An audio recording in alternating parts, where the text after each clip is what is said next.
Salut à tous les amis, bienvenue sur Carton Rouge TV. On se retrouve pour le débrief de cette première journée du championnat de France. Les Verts ont perdu 1-0 à Monaco à l'issue d'un match qui pourrait laisser des regrets aux Stéphanois parce que les Verts ont montré un visage qui était tout à fait honorable pour une remontée en Ligue 1 toute récente, hein, les Verts qui retrouvaient à l'occasion de ce match l'élite du football français, avec un déplacement très difficile, je l'avais dit dans l'avant-match, hein, puisque ce déplacement à Monaco, une équipe Ligue des Champions, une équipe voilà, qui a de grandes ambitions dans ce championnat, franchement, c'était pas un déplacement facile. Et c'était d'autant plus difficile qu'on avait beaucoup d'absents, des joueurs blessés, suspendus, etc. Et que donc Odo a fait le choix d'aligner d'entrée de jeu des jeunes, beaucoup de jeunes. Et finalement, quand on fait le bilan global de ce match, on se dit que les Verts auraient pu aller chercher le point du match nul. Alors on va refaire ensemble le débrief de ce match, mais c'est vrai qu'on a quand même le sentiment qu'on n'est pas passé loin d'aller faire un très très bon résultat à Monaco, même si au final, ça fait une défaite, ça fait la première défaite de la saison, et donc ça fait 0 point au compteur. Il ne faut pas l'oublier, voilà, et que dans ce championnat de France avec 34 journées, les journées vont passer très vite et il ne faudra pas trop tarder à engranger des points. Alors on ne va pas sonner l'alerte à l'issue de ce match parce qu'encore une fois il y a des choses positives à retenir et j'y vais y venir dans quelques instants, mais attention quand même, c'est une défaite, voilà, et même si le contexte général fait qu'on est plutôt comment dire, il y a plutôt des points encourageants à l'issue de ce match à retenir, il faut quand même rester vigilant. Alors, dans le contexte général du match, quand même quelques remarques avant de rentrer dans le vif du sujet du match. D'abord, la pelouse de Monaco, une honte. Indigne d'un club de Ligue 1, franchement, c'est indigne de voir des pelouses comme ça c'est le premier point. Alors, c'est pas une excuse, hein, parce que si la pelouse est mauvaise, elle est mauvaise pour les deux équipes. Mais enfin, franchement, voir une pelouse dans un tel état, c'est incroyable. Deuxième point, le stade était stéphanois, l'ambiance était incroyablement verte. On entendait les supporters stéphanois qui poussaient. On a vu d'ailleurs sur le but refusé de Sissoko que les trois quarts du stade se sont levés. Les trois quarts, j'exagère peut-être, mais la moitié du stade s'est levée. Les derniers points que je voulais signaler quand même, puisque vous le savez, Olivier de Carton Rouge TV était à Monaco, il m'a signalé que vraiment, comme d'habitude à Monaco, mais on a l'habitude, hein, pour ceux qui ont déjà fait les déplacements à Monaco, dès que tu arrives à Monaco avec une écharpe verte, t'es quasiment un hooligan, quoi. Donc voilà, ça a été très compliqué avec la sécurité, il m'a même dit que des gens qui avaient des maillots de la SS ou des écharpes ne pouvaient pas aller où ils veulent, alors je sais pas, moi j'y étais pas, mais on sait qu'à Monaco c'est toujours très compliqué et que tu as l'impression d'être un hooligan en puissance dès que tu as un truc vert sur toi. Bon bref, je ferme la parenthèse. On va rentrer dans le vif du sujet. Ce match a démarré donc avec une équipe stéphanoise au sein de laquelle il y avait des surprises, puisque Amougou a été titularisé, Benold a été titularisé, on s'y attendait pas vraiment, donc devant on avait Sissoko, David Tachvili, Cafaro, il n'y avait pas de surprise. À noter quand même que Owusu a été titularisé à la place de Pedro, donc on avait Owusu qui était sur le côté droit, on avait Nzouzi, on avait Abdelhamid et Batubisinka, donc là il n'y avait pas de surprise, et l'Arseneur. Les Verts ont globalement tenu le choc. Il y a eu un premier but monégasque qui a été refusé pour une position de hors-jeu qui était extrêmement limite, mais qui était réelle. C'est l'assistance vidéo qui a permis de confirmer finalement qu'il y avait bien hors-jeu et le but a été refusé. Donc on s'est dit, c'est bon, on va tenir jusqu'à la mi-temps comme ça. Dans la 30e minute de jeu, c'est Minamino qui a ouvert le score. Il est parti à la limite du hors-jeu. Il est parti dans le dos de la défense stéphanoise. Il s'est retrouvé face à l'Arseneur. Cette fois-ci, il a pu lober le gardien. Le ballon rebondissait. Donc ça fait un 0 pour Monaco, étant entendu que euh, deux fois, moi j'ai trouvé Abdelhamid limite sur ces occasions. D'une façon générale, j'ai envie de dire que Abdelhamid ne m'a pas rassuré, même si on peut avoir d'autres sons de cloche. Peut-être qu'il y en a qui l'ont trouvé très bon, très rassurant. Moi, j'ai pas trouvé Abdelhamid très rassurant. Deux ou trois fois, il a été pris un peu dans son dos. Et là, en l'occurrence, sur cette occasion-là, c'était le cas. Et donc, ça fait 1-0, sachant que on va tenir ce score de 1-0 jusqu'à la mi-temps. À noter quand même que Sissoko s'est créé une grosse occasion en fin de première mi-temps. Il a récupéré, chippé un ballon dans les pieds d'un défenseur monégasque, un défenseur central monégasque. Et il a réussi à s'extriper en quelque sorte pour pouvoir frapper du gauche. Le tir était cadré, mais le gardien monégasque a détourné ce tir en corner. Donc on en reste là à la mi-temps 1-0. Et puis après, la deuxième mi-temps a été assez intéressante, je trouve, à suivre en fait en tant que spectateur.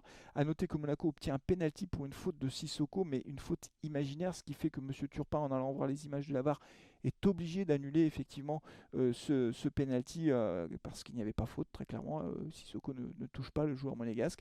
Et puis après, les Verts ont réussi à égaliser à la 75e minute de jeu par Sissoko suite à un bon centre de Zuriko Davitashvili, centre sans contrôle Il est au point de pénalty, Sissoko, il met au ballon au fond des filets. Simplement là encore, le but est refusé suite à l'utilisation de l'assistance vidéo. Visiblement sur le dégagement de l'Arseneur, Sissoko était légèrement hors jeu. C'est dur parce que franchement j'y croyais.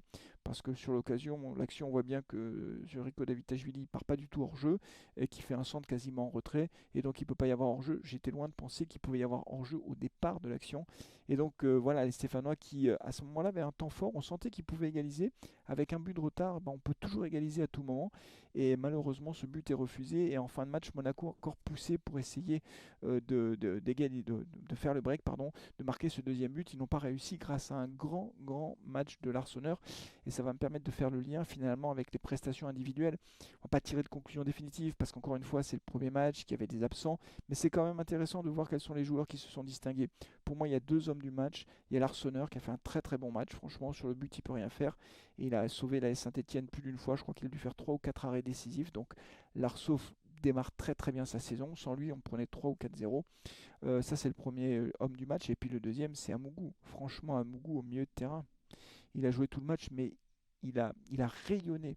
Je ne sais pas ce que vous en pensez. Dites-le moi en commentaire. Mais il était au-dessus du lot. Techniquement, ce qui m'a beaucoup frappé, je l'ai dit pendant le live, c'est que d'abord c'est un joueur qui se rend disponible pour ses coéquipiers, c'est-à-dire qu'il propose des solutions, vous voyez, il ne se cache pas. Quand un de ses coéquipiers a le ballon, il va vers lui, il fait des appels de balles pour proposer des solutions.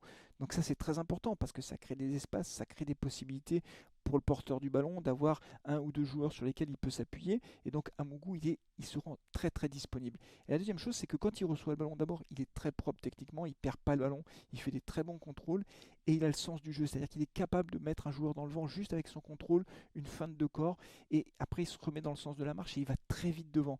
Et il est très propre dans ses passes. Franchement, il a vraiment rayonné. Alors, c'est un premier match, voilà.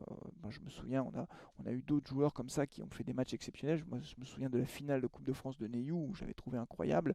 Je m'étais dit, c'est Messi. Bon, on a vu que Neyou n'a jamais confirmé, donc il ne faut pas non plus trop s'enflammer, mais on voit vraiment que Amougou a un très gros potentiel. Parmi les joueurs que j'ai trouvé intéressants, je citerai aussi Benold, qui a été pas mal. Benold, bon, il a pas marqué, mais on sent qu'il apporte de la percussion, de la vitesse. Et donc, moi, je trouve que Benold, finalement, c'est une bonne recrue. Enfin, pour le moment, de ce que j'ai vu des matchs amicaux et de ce soir, je trouve que c'est un joueur qui est plutôt intéressant. Au rayon des déceptions, on va citer Davitashvili, même s'il a fait une passe décisive. Si le but avait été accepté, ça aurait été une passe décisive. Mais Davitashvili, je ne l'ai pas trouvé très présent dans le jeu. Cafaro, clairement, bon, voilà, plusieurs fois, il a eu l'occasion de faire des incursions dans la surface de réparation, mais il n'a jamais su faire le dernier geste, soit le bon centre, soit la bonne frappe. Zurico Davitashvili, à un moment donné, il a frappé très loin au-dessus des buts, mais le ballon rebondissait. Donc Zurico Davitashvili plus Mathieu Cafaro, plutôt des déceptions. Tardieu, une déception, je ne l'ai pas trop vu dans l'entrejeu stéphanois. Alors bon, peut-être que je me trompe un peu, hein. Je ne vais pas mettre des notes, mais Tardieu, vraiment un peu en dedans. Parmi les trois milieux de terrain, entre Amougou et Benol, j'ai trouvé que c'est Tardieu qui était le moins en vue, en quelque sorte. Et puis après, défensivement, Batu Bissiga, je trouvais son match. Abdelhamid m'a un peu inquiété. Et puis les deux jeunes, finalement, Owusu, j'ai trouvé intéressant. Nzouzi était peut-être un peu plus juste, mais il faut être indulgent, ce sont des très jeunes joueurs, c'était leur premier match en pro. Franchement, globalement, on peut dire quand même qu'on a des jeunes qui ont montré un visage intéressant et que c'est plutôt encourageant pour l'avenir, même si ça reste une défaite. J'ai trouvé que voilà, on a vu des choses intéressantes, et notamment avec Amougou qui a été resplendissant. Donc au final, les amis, c'est une défaite incontestablement, mais on va quand même en garder quelques points positifs. On a hâte de voir cette équipe avec d'éventuels renforts qui pourraient signer d'ici la fin du mercato, recevoir des équipes, enfin jouer des équipes peut-être plus abordables, plus à notre niveau, comme Le Havre par exemple, dès la semaine prochaine à Geoffroy Guichard. Mais il y a quand même quelques points positifs à retenir de cette première rencontre, malgré la défaite. Dites-moi ce que vous en pensez dans les commentaires de cette vidéo, les amis. Merci beaucoup d'avoir suivi ce débrief qui est fait à chaud.